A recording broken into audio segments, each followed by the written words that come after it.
Is there a difference between projects and operations? Are the role descriptions distinct? Do they overlap? Or are the titles just simply interchangeables? Or maybe you've innocently made the common mistake of just thinking that there's no difference. Well, welcome to Diary of a Mad Program Manager. Before we get started, just want to thank all of you subscribers or your listeners. Thank you for subscribing. Please do subscribe, like, and share if you find this useful. So if, like me, your project experience has been primarily in the IT industry, then you would have at least in some way, shape or form encountered the term operations. But why am I talking about this?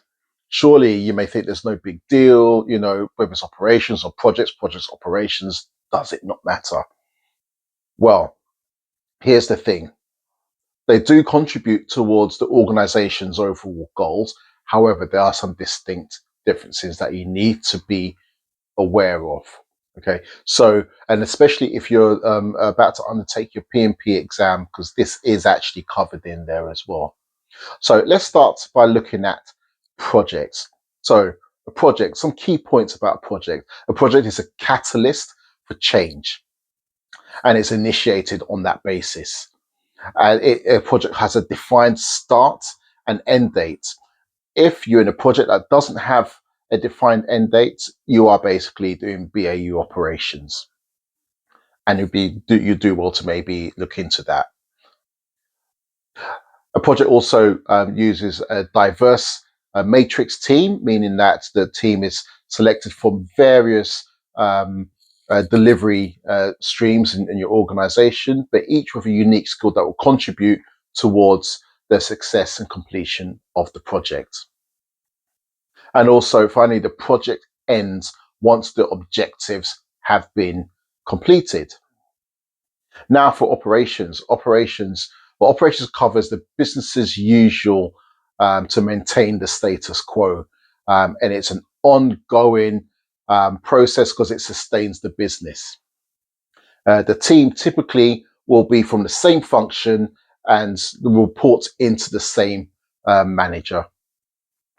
And also the work will be standardized as will the output. As I said before, it is an ongoing process.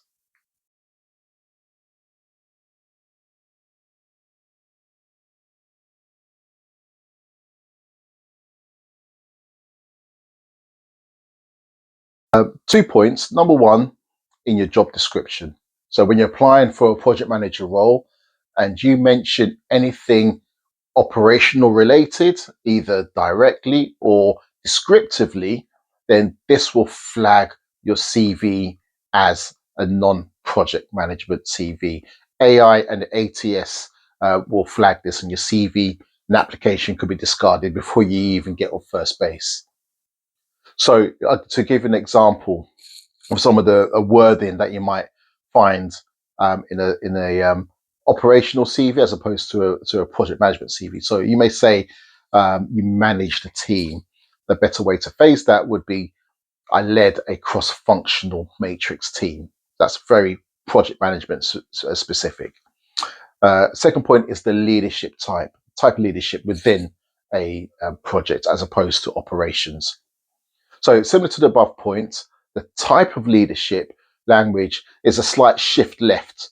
As a PM, it will highlight project-related comments such as scope, cross-function, matrix, delivery, and so on and so forth. Operational type wordings would include words such as budget management, strategic planning, process improvements, and so on and so forth. So to give an example of some of the wordings that are used to start you'll find in a project management, well, an ops CV. Let's start with that one. So the statements will start with optimized, streamlined, cultivated, executed, standardized, restructured, automated, controlled, and so on and so forth. In the case of a PM CV, Your tasks will start with words such as spearheaded, delivered, coordinated, initiated, negotiated, planned, implemented, and so on and so forth. Finally, a point to mention is that the completion and closure of the project is the trigger of the transition.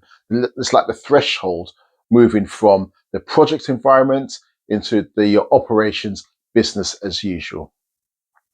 Just a note as well on the PMP exam, just to be aware that not only is it covered in the PMP exam, but when you submit your application to take the PMP exam via the Project Management Institute, they do run random audit checks. And if you are selected for an audit and they may find operational wordings in your CV.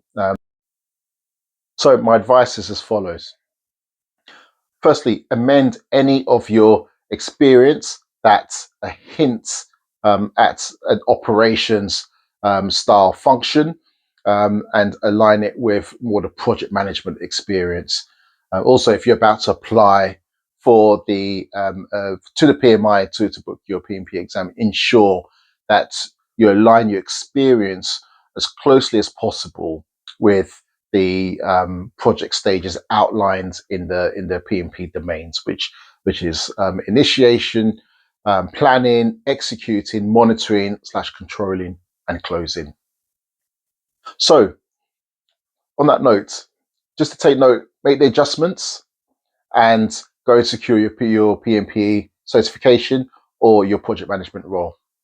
Thank you as always for watching. Please again do like and subscribe, and see you on the next episode of Diary of a Mad Program Manager. Ciao.